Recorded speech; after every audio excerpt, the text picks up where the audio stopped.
of an ASMR.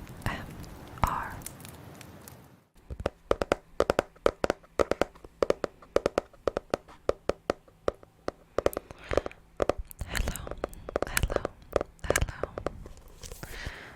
hello, hello, hello, hello, hello, hello. Welcome back to my channel if you are returning, and welcome to anybody new. You can call me Oven. This is my ASMR channel.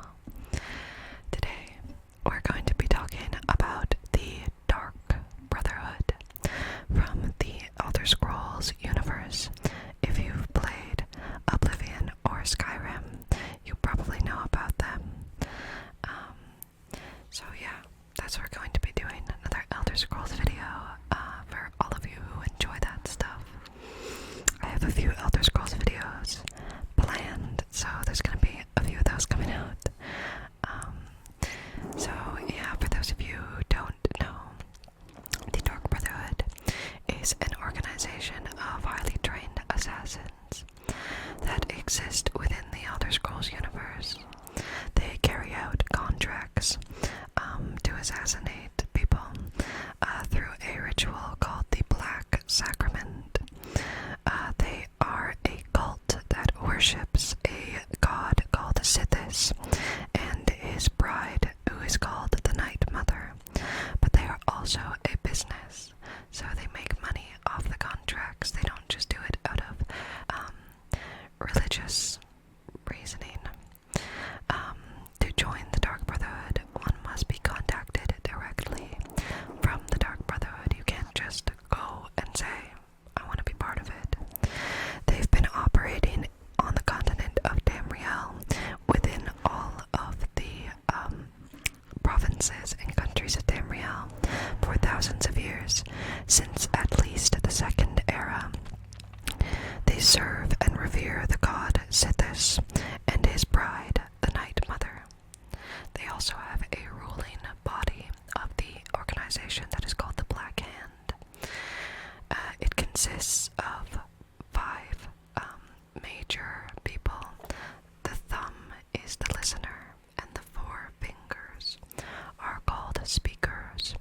There's also another a person in the organization that is very important called the Keeper. But I will discuss all of that in a moment. I would just like to remind everyone who hasn't subscribed yet to hit the subscribe button now if you enjoy my videos and content. We're almost at 1,000, and I'm trying really hard to get there before the end of July. So if you could hit the subscribe button, that would really help out the channel. And of course, thank you to everybody who has subscribed already. I think we're at 965 now, I think. So thank you to everybody who has subscribed, and thank you to everybody who is going to hit the subscribe button. It really means a lot, and I really, really appreciate it. I really hope you enjoy this video, and because the Dark Brotherhood is such a taboo subject even within the universe of the Elder Scrolls, a lot of the information I have is speculation. Some of it is confirmed, and I'll tell you the bits that are and aren't. But if there's anybody watching this who has more information on the Dark Brotherhood itself, or you know who the Night Mother originally was, and so on and so forth, if you have extra info, please share it in the comments below, because I would love to hear about it, because I genuinely love learning about these things. So yeah. Okay, let's get started. So first I'm going to start with just talking about the different like functions of the Brotherhood, the kind of culture around the Dark Brotherhood. We're going to start by talking about the deity Sithis. So the Dark Brotherhood, like I said, is a cult, but also a business. But the cult part of it worships the god Sithis. Sithis is a deity that represents emptiness and the void. Some sources say he also represents misanthropy. Misanthropy is a fancy word for like anti-human, anti-life, basically.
universes.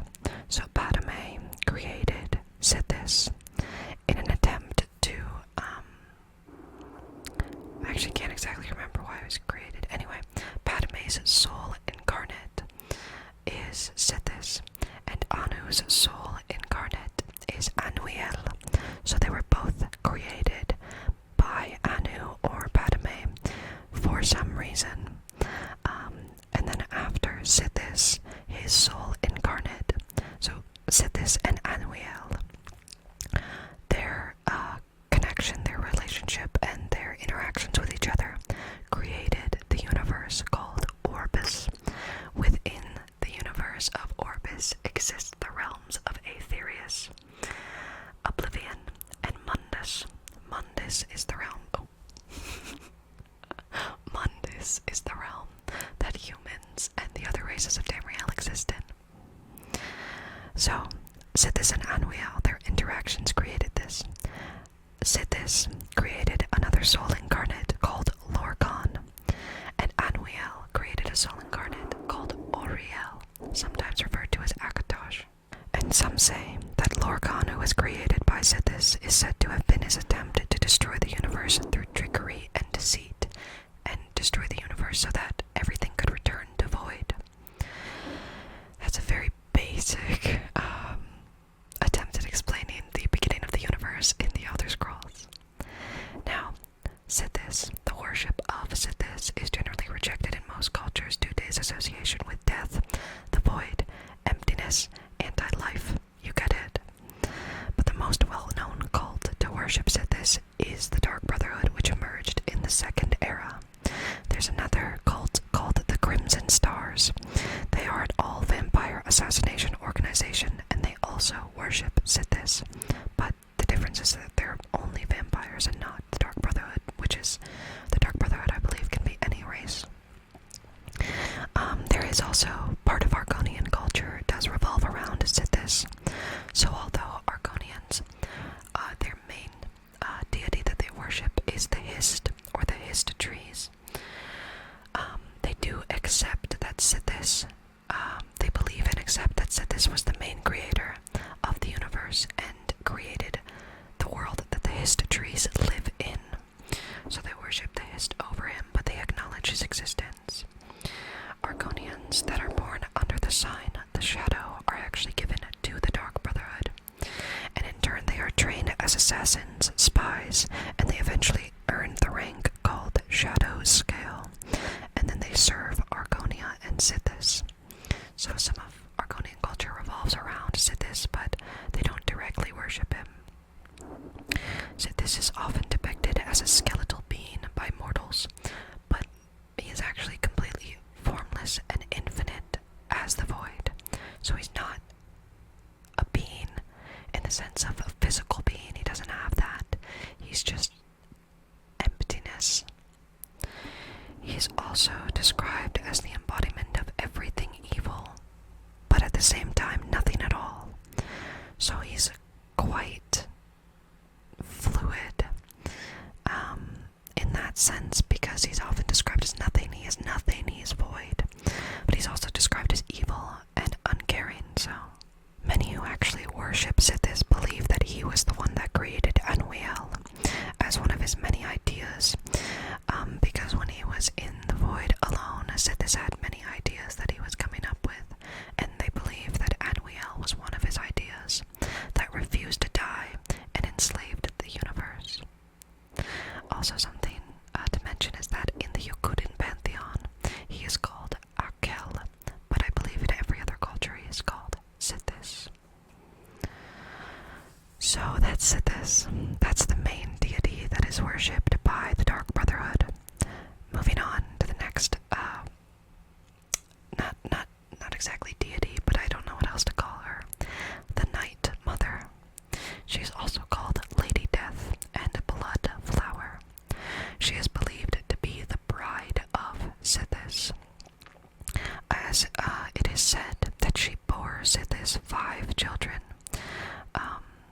and Sithis asked her to send her children to him, and to do this she sacrificed all 5 of her children, killing them, but but sending them to the void with their father. So that's why she's called the Bride of Sithis. Those who need someone assassinated by the Dark Brotherhood pray to the Night Mother by performing the Black Sacrament. The Night Mother then tells those orders to the listener, part of the Black Hand, and the listener then tells a speaker.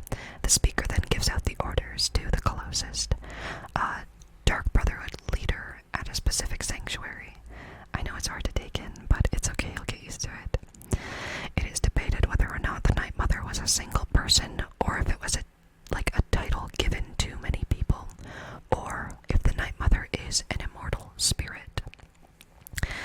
It is confirmed that the Night Mother that bore Sithis' children was a Dunmer woman. So, that's as far as we know about her actual confirmed identity, as she was a dark elf.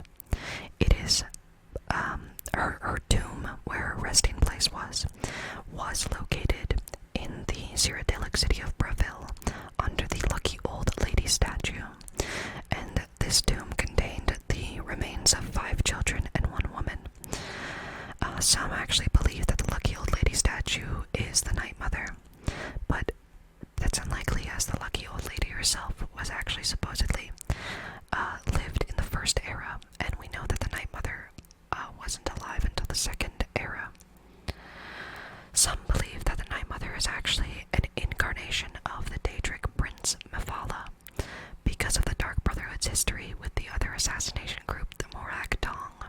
The Morag Tong are a dark elf group of assassins that take part in ritualistic murder under the orders of the Daedric Prince Mephala, as opposed to the Dark Brotherhood, which only kill and assassinate people when they have a contract to do so and they're actually getting paid for it.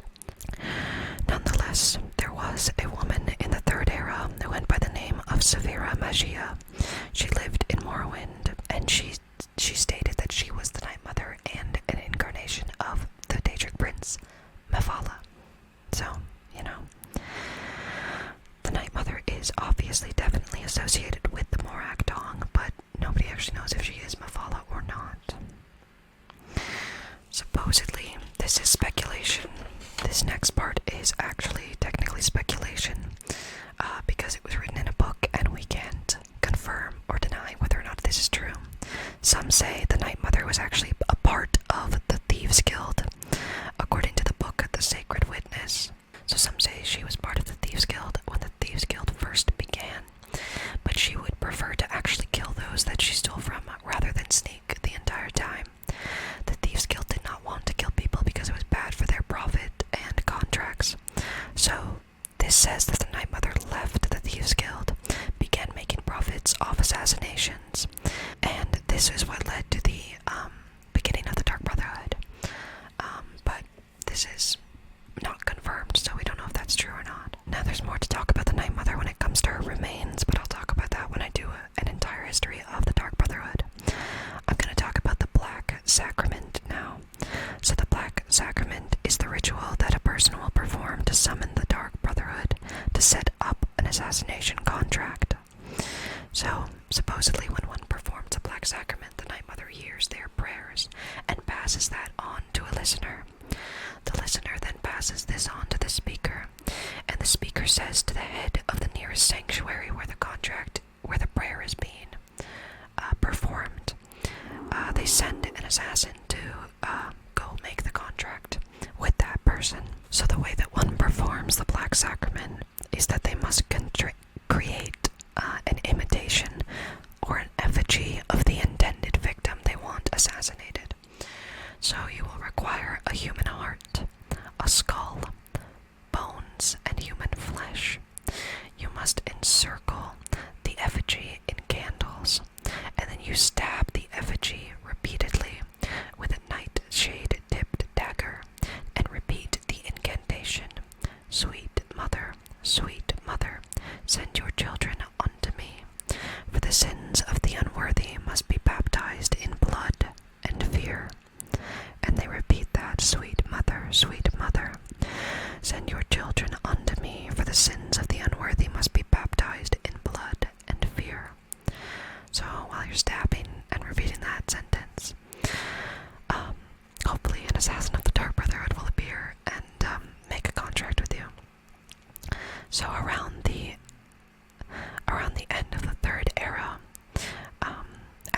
second crisis of Oblivion, the Dark Brotherhood. Actually, never mind, cut that out. Okay. So that's the Black Sacrament. Now, lastly, I'm going to talk about the Black Hand, and then I'll talk about the actual history of the Dark Brotherhood throughout the eras. So now I'm going to talk about the Black Hand, and then I will talk about the entire history of the Dark Brotherhood in chronological order. The Black Hand is the ruling body of the Dark Brotherhood, made up of 5 members to represent a hand. The thumb is meant to represent the listener, the most important person in the Dark Brotherhood. The listener listens and receives the contracts and prayers that the Night Mother receives from the Black Sacrament ritual. So when the Night Mother receives the prayers from the ritual, she tells them to the listener. The index, middle, ring, and pinky fingers are meant to represent the 4 speakers of the Black Hand. So when the listener receives this prayer from the Night Mother, the listener tells this to the speakers.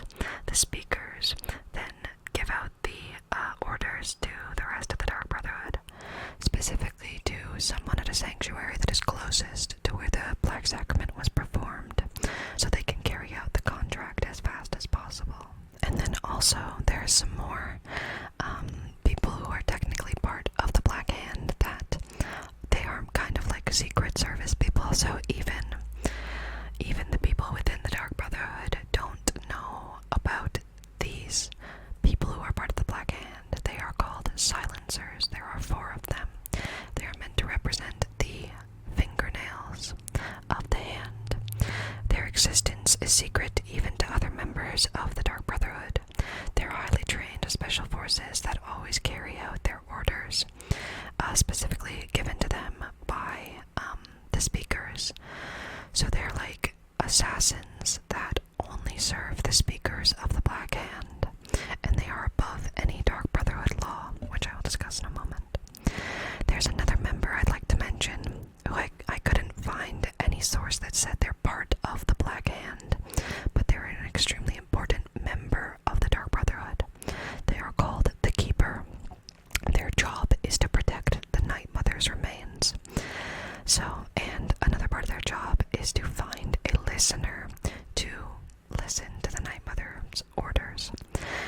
If you played Skyrim, Cicero, who is like my favorite character ever,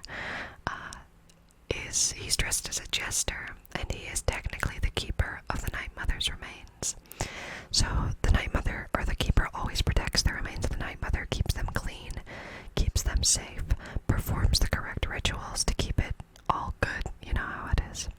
But I couldn't find anything that said that they're part of the Black Hand, but they are definitely an important member. So, the listener, the speakers, the silencers, and of course the Keeper, who is not technically part of the Black Hand, but very important to the Dark Brotherhood. One last thing before we get to the history, I'd like to talk about the 5 tenets. So these are the 5 laws that every member of the Dark Brotherhood must uphold, or else they'll be, suspended from the Dark Brotherhood or pushed away and no longer allowed to participate. Around the 4th era, at the beginning of the 4th era, these tenets were abandoned actually, but I'll talk about that later.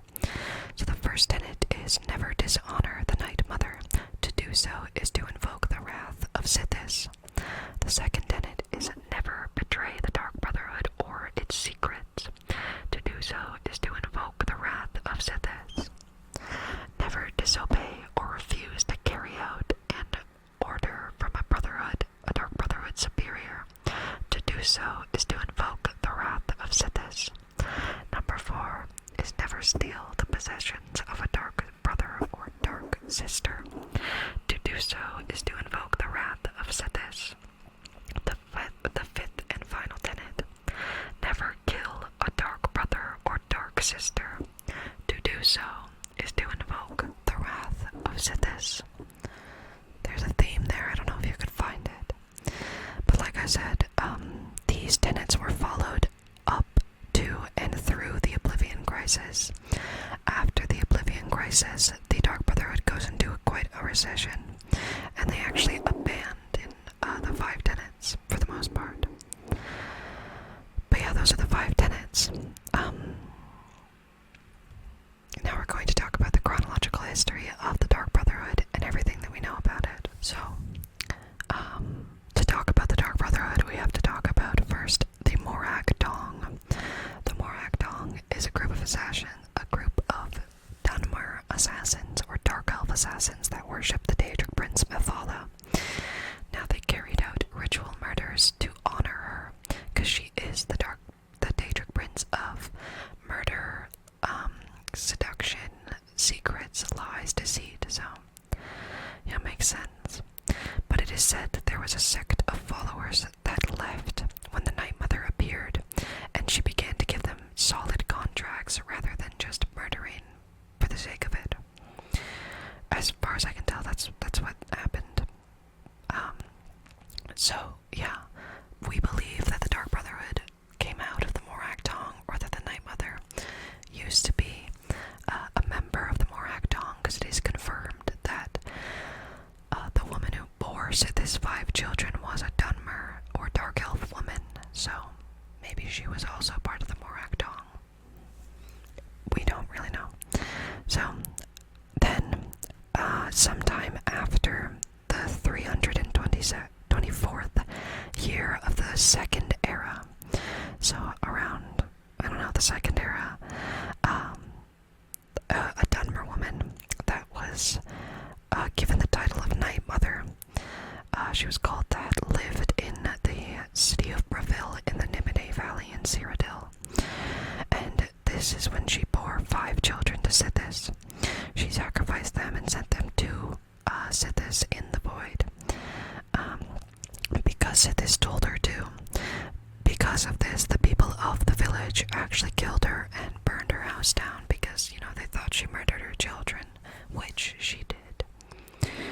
But then apparently, 30 years later, there's an unnamed man that heard voices in his head from this woman, and he became the first listener. So he became the first one to actually tell people the Night Mother's will. I know the history is a bit shaky, but it's because we really don't know much about the mysterious beginnings of the Dark Brotherhood, because it's a mysterious organization that doesn't let out its secrets very willingly. We do know that the first known mention of the Dark Brotherhood was actually made in a Blood Queen's diary, or journal. She was a Red Guard queen who was queen over the city of Agathe. And she did write in her journal in the Second Era 412 that her family had employed the Dark Brotherhood since the time of her grandfather. So they were around in the Second Era for sure. But by the Third Era, the Dark Brotherhood was active across all of Tamriel by at least Third Era 415, although at this time they're actually sometimes recorded as still worshipping Mephala rather than Sithis, but we're not 100% sure. And then we know that by the late Third Era, there was Dark Brotherhood headquarters near Mournhold, or a Dark Brotherhood sanctuary near the Morrowind city of Mournhold. And this is when it is said that the leader called herself Severa Magia, and she called herself the Night Mother and the incarnation of Mephala. But this is not confirmed in any way whether or not she was actually Mephala or the Night Mother.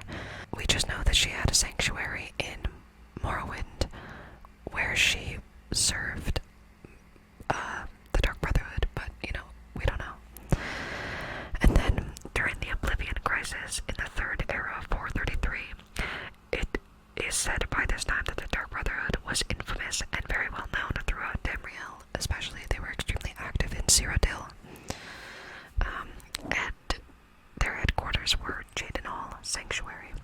Jadenhall was like kind of a bigger sanctuary, I believe. At this time, the listener was a wood elf or bosmer named Ungolim, and he is said to have lived in the city of Breville, where the original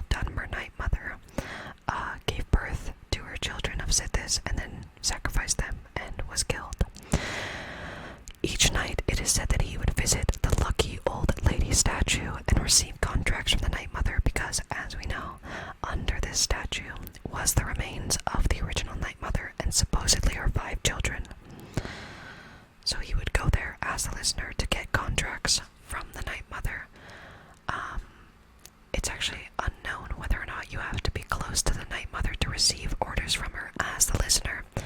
But from what I can tell, that's what you have to do. That's what happens in Skyrim, at least. Like, you actually have to go towards the Night Mother to receive orders from her. So after the Oblivion Crisis into the Fourth Era, the Dark Brotherhood has been in a downward spiral and struggling to survive for almost hundreds of years. They've lost almost all of their former influence on the continent, and many sanctuaries had actually been destroyed or were being destroyed by this time. So this results in members actually fleeing to Skyrim, because Skyrim's kind of secluded, and you can find a lot of sanctuaries there that weren't super well known. Then on the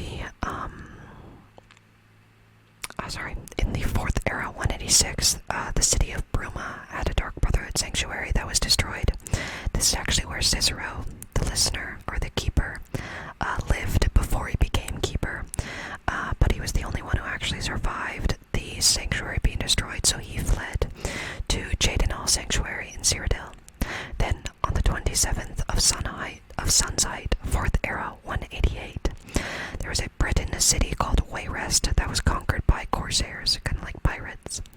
And then on the 5th of last seed of the same year, that Wayrest Dark Brotherhood Sanctuary was raided and destroyed by the corsairs. No members survived. On this same day, 5th of last seed, 4th Era, 188, the Black Hand, ruling body of the Dark Brotherhood, ordered that the Corinthi Sanctuary in Elsewhere be closed, and the members that remained came to the still remaining sanctuary of Jadenhall in Cyrodiil. So basically, by the time of the 4th Era, 200, almost all of the sanctuaries across Tamriel have been destroyed or abandoned. And most Dark Brotherhood members are living either in the Jadenhall Sanctuary in Cyrodiil or the Skyrim Sanctuary in Falkreath. In Skyrim, you actually do get quite a succinct history of what happens in Jadenhall Sanctuary, because you can find Cicero's diaries, and he did live in Jadenhall Sanctuary and survive the destruction of it. So I'm actually just going to read you his diaries, because I like reading them, and he's one of my favorite characters, and I had to put him in here somewhere, so yeah. So I'm just going to read his sanctuaries to you, his journals to you. So it's called Cicero's Journal, Volume 1, The Personal Chronicle of a Dark Brotherhood Assassin. 18th of Evening Star, 4th Era, 186. As I begin the new phase of my life, I have decided to finally keep a journal. So much has happened to me thus far, both within the Brotherhood and without. When I think there is no record of what has transpired, it almost seems an affront to Sithis himself. So I am determined to make amends. Yes, the Dark Brotherhood has its own scribes and chroniclers, but it is their solemn task to record those events deemed important to the organization as a whole. Let this volume serve as the personal record of one man, a lowly assassin who has pledged his blade and his life for the Dark Brotherhood. 23rd of Evening Star, 4th Era, 186. I have arrived safely in the Jadenhall Sanctuary, and have been greeted warmly by Rasha and the others. Indeed, the level of support and acceptance shown by my new family is rather overwhelming. For this sanctuary knows suffering and no sorrow, for the ghosts of purification still haunt its halls. So who better to understand the plight of a brother who has lost home and heart? Who better to comfort one whose sanctuary is no more? The Bruma Sanctuary may be gone, but my dearest brothers and sisters will live forever in my dreams, just as their souls live forever by the Dread Father's side. The Dread Father is also a name for, Sithis himself. First of Rain's Hand, 4th Era, 187. Completed the Baroness contract. She died well. Her handmaiden, less so. 12th of Rain's Hand, 4th Era, 187. Jadenhall suits me. With the destruction or abandonment of the other sanctuaries, our contracts are plentiful, and as are our bonuses. Still, we seem to be losing our footholds throughout Tamriel at an alarming rate. There are rumors that the Black Hand is split on our continued direction. Some favor expansion, the others consolidation. My personal feeling is that the Dark Brotherhood needs to, at the very least, maintain the illusion of being everywhere at once. It has become exceedingly difficult to fulfill or even establish contracts in provinces where we no longer have a physical presence, like Hammerfell. The more we ignore Tamriel, the more people lose faith in the Dark Brotherhood, our power, our services, our dedication to the Void. 27th of Rain's Hand, 4th Era, 187. The Listener. Alisane Dupra has been visiting with us for several days, down from her private residence in Braville. She and Arasha had been discussing the possibility of reopening the Shadowscale training facility in Archon, in Blackmarsh, but ultimately decided we lacked the resources to follow through with the plan. 27th of Rain's Hand. So this, sorry, I'd just like to say this says that the Listener is still alive at this time in 4th Era 187. She's living in Braville, and this also states that the Dark Brotherhood no longer has a foothold in Hammerfell, and that they're no longer training shadow scales for Blackmarsh and Argonia. Just saying, that's interesting to jot down. 27th of Rain's Hand, 4th Era 187. Completed the arena contract. I ultimately decided to pose as a starstruck fan and immediately got into the Grand Champion's good graces. While escorting the arrogant fool through the great forest, I slashed his throat and left the corpse for the bears. This is the second volume of his journals. Let's see, 7th of Sun's Height, 4th Era 188. Wayrest is lost, so the Wayrest Sanctuary is gone. The city fell to Corsairs, and it's just a matter of time before the sanctuary is breached. May the Night Mother watch over her children in their hour of need. 5th of Last Seed, 4th Era 188. We received word today. The Wayrest Sanctuary was raided and destroyed by the Corsairs. There were no survivors. There are now only 3 active Dark Brotherhood strongholds remaining. The Jadenhall Sanctuary here in the Imperial Province, a remote sanctuary located in the forest in Skyrim, and the Corinthi Sanctuary and elsewhere. The Black Hand has ordered the Corinthi Sanctuary be closed and its members integrated into our own ranks here in Jadenhall. I will remember those new family members. I will embrace those new family members as warmly as I was when I first made my home here. 27th of Hearthfire, 4th Era 188. The situation in Braville grows more dire. The city has erupted in violence due to a war of control being waged by Cyrodiil's 2 largest skooma traffickers. The Listener, Alisane Dupra, has been forced to employ sellswords to protect her own residence. So this says that the Listener is living specifically with the Night Mother. 1st of Sun's Dusk, 4th Era 188. Things in Braville have come to a head. The statue of the lucky old lady has been destroyed, and Alisane Dupra has left her residence to guard the crypt of the Night Mother, hidden below the remains of the statue. If the crypt is discovered, Alisane Dupra will of course protect the remains of the unholy matron until her dying breath. Raja is sending Garnag and Andronica to aid in the crypt's defense. I begged to accompany them, but Raja wouldn't have it. He says my place is here defending the sanctuary, and I must of course respect that decision. 12th of Sun's Dusk, 4th Era 188. I botched my contract and forfeited the bonus. The silk merchant was already cold, and I was halfway through the window when her daughter stepped into the room. I had little choice at that point.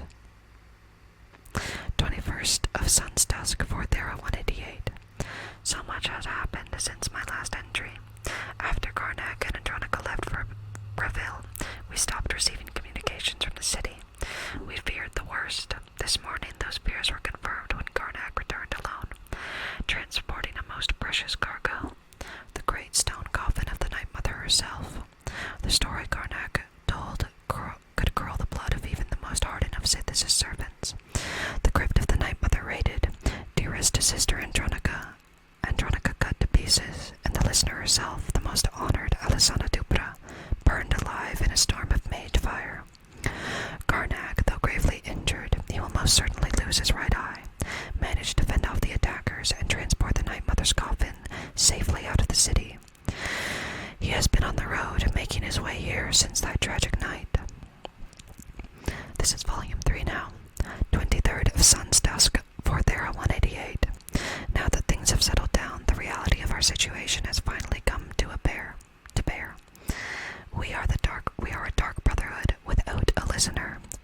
listener, the Black Sacrament will go unheard. Surely the Night Mother will speak to someone soon, thus choosing a new listener to take Alessandra Dupra's place. Until that happens, though, we must take to the streets. We must hear the place of the desperate and vengeful. The people of Tamriel must not know, must never know, that their prayers to the Night Mother are going unheeded. 24th of Morning Star, 4th Era, 189. It is a new year, and 2 months since the Night Mother first arrived here at Jadenhall Sanctuary, and still the unholy matron has not seen fit to speak to any one of us. And so, Rasha has decided to revive an ancient Dark Brother tradition, the appointing of a keeper, a guardian whose sole duty is the safeguarding of the Night Mother's remains.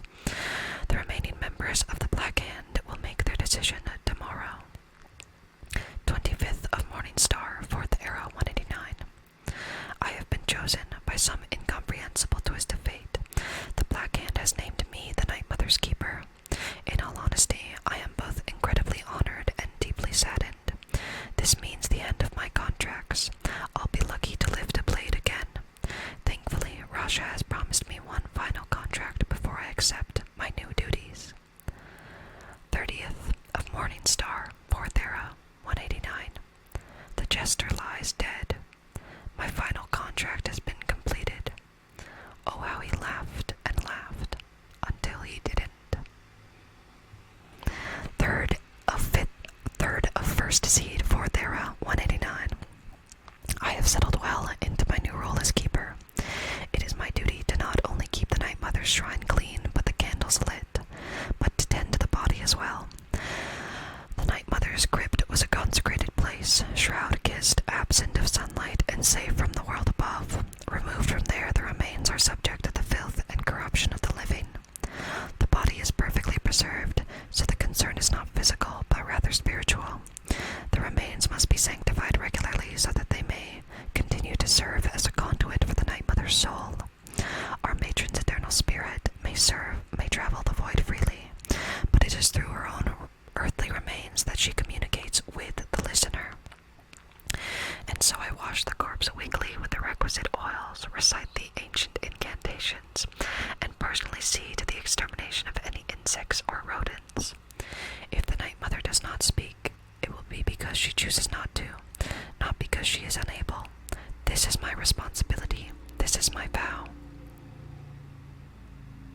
12th of Mid-Year, 4th Era, 189. Months and months and months and no listener. Why won't the Night Mother speak to me? Am I worthy as keeper, but not as listener? To protect Our Lady, I protect Our Lady. Keep her sanctified, but still, she will not grace me with her voice. 4th of Sunsight, 4th Era, 189. So long since I worked my blade, so long since I saved a soul. But I am now keeper, no longer a taker. I think back fondly on my hours with the Jester, his laughter, his screams, his pitiful cries, and then as the end drew near, his laughter once more, merry in death as well as life. I was honored to know him. 1st of Hearthfire, 4th Era, 189. Jadenhall has erupted into violence and chaos like so many other cities before it. The sanctuary has remained unbreached, but for how long? Our numbers are few, and with no speaker. The contracts have dwindled almost to nothingness. Rasha's hold on the sanctuary is slipping. 26th of Frostfall, 4th Era, 189. Silence, deafening silence. In my head, in my head, in my head. It is the silence of death, the silence of the void, seeping into me through the mother. The silence is hatred, the silence is rage, the silence is love.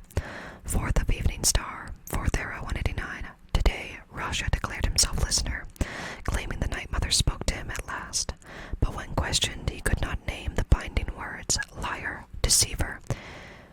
His charade must not stand. 5th of Evening Star, 4th Era, 189. Rasha is dead. As commanded by the silence, so did I obey. I did not wield the knife, oh no, but dipped the honey softly sweet into Karnak's eager ear. He is a good brother, a loyal brother, to both Cicero and our matron. He did the deed gladly. of Sun's Dawn, 4th era, 189, or 190, sorry. Only three of us left. Cicero, Garnag, Pontius. 15th of Sun's Dawn, 4th era, 190. The Night Mother remains silent. I remain unworthy. The sanctuary remains doomed.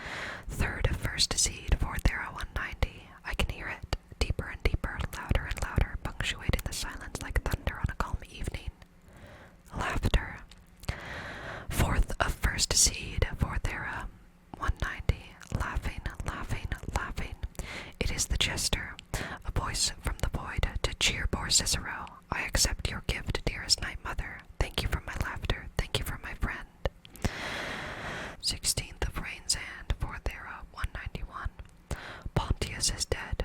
A dark Brotherhood assassin was killed by a common bandit while walking the streets of Jadenhall. How can something so sad be so funny? 17th of Rain's Hand, 4th era, 191. I love the laughter, dearest Night Mother, but still I long to hear your voice. It's not too late. Speak to me, my mother, speak to me, that I may set things right. I can save the sanctuary. I can save the Brotherhood. You can have the laughter. Take it back and exchange then the laughter for your voice. 2nd of Second Seed, 4th era, 191. It's not safe to leave the sanctuary. We'll stay here. All is well. 29th of Last Seed, 4th era, 191. Karnak is gone. Gone, gone, gone, gone, gone, gone. Left to get food, but he'll be back. It's only been 3 months. 3 months. 3 months. 12 months. 4 sloths. 21st of Sun's Dusk, 4th era, 192. Cicero is dead. Cicero is born. The laughter has filled me so very completely. I am the laughter. I am the jester. The soul that has served as my constant companion for so long has breached the veil of the void, and finally and forever, it is now in me. It is me. The world has seen the last of Cicero the man. Behold Cicero, full of arts, laughter incarnate. 28th of Sun's Dusk, 4th era, 200. Found the old journal, decided to write a treatise on silence, sound, darkness, and light. How long has it been since the Night Mother first came here? How long since I was made keeper? How long since I became the fool? Since I've been alone? Since Jadenhall fell? Since they started pounding on the door like so many hammered heartbeats? It's dark in here and quiet. Poor Cicero no longer hears the laughter, for he is the laughter. And there is no listener in Jadenhall, no listener in Cyrodiil, no listener in me. We must leave here before the sanctuary falls, before the Night Mother burns, before the Dark Brotherhood withers, before the laughter dies.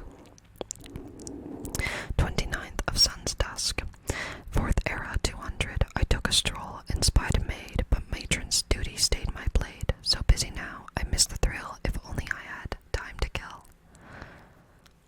So, he's officially gone crazy now. And there's only one more volume, so. 30th of Sun's Dusk, 4th era, 200. I have written the letters, so polite, so official, to Astrid in Skyrim. Her sanctuary still stands, still operates, but how? No listener means no black sacrament. No black sacrament means no contracts. Her family can abandon the old ways and still survive, still kill. But is that family still Brotherhood? Or something else, something new, something different, something wrong? Something wrong. Still we must go. Tomorrow we set sail, float on a boat through the moat called the sea, her and me.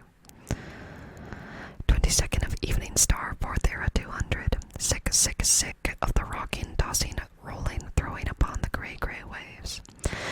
I've been reading of Skyrim, of the good days, of the old days, of the old ways. There was another sanctuary once, a Dawn Star sanctuary, good, ancient, and strong, blessed by Sithis. Cicero will go there, no need of Astrid.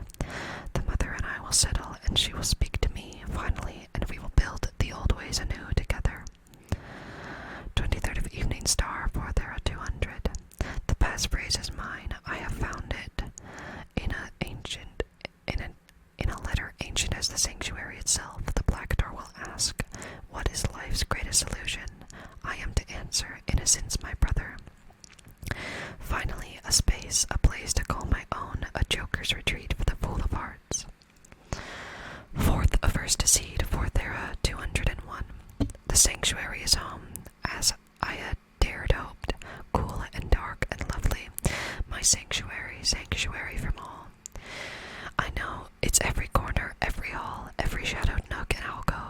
sanctuary. The guardians know me, recognize me as keeper. They leave poor Cicero alone. The big, ugly beast, a different story. He'd eat me if he could, but to bind me, grind me, he'd need to find me. Find me, and Cicero will make sure that does not happen. For I have sanctuary, sanctuary from all. 13th of First Deed, 4th Era 201. The sanctuary is safety and salvation. But silent, so silent, I give my love to the unholy matron. I give my laughter freely. But I do not hear her. The silence has returned. Now that I am laughter and no longer your laughter, I once again hear the silence of the void. It reaches across time and space. Its silence is deafening once more. First of Rain's Hand, 4th Era 201. Mother and keeper must go. I am not the listener and never will be, but I am the keeper. I must serve my mother's will above my own. I must find her listener. I must teach Astrid the effort, the error of her ways, the beauty and necessity of the old ways. I have sent the letter to Astrid. We leave soon, but Cicero will keep this sanctuary as his sanctuary, a place to rest and ply my trade, for I once more take up the blade, and send some lucky souls to him when laughter strikes as fits my whim.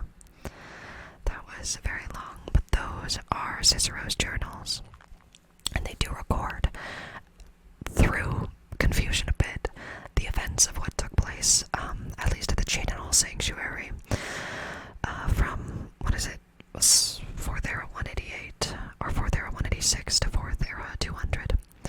So yeah, Cheydinal was destroyed, all of the people died. Cicero was made keeper to watch over the Night Mother. He goes crazy from that, which leads him to take the Night Mother to Skyrim, to the Falkreath Sanctuary, where eventually, if you haven't played the game, you, the protagonist, become part of the Dark Brotherhood, and you are the listener.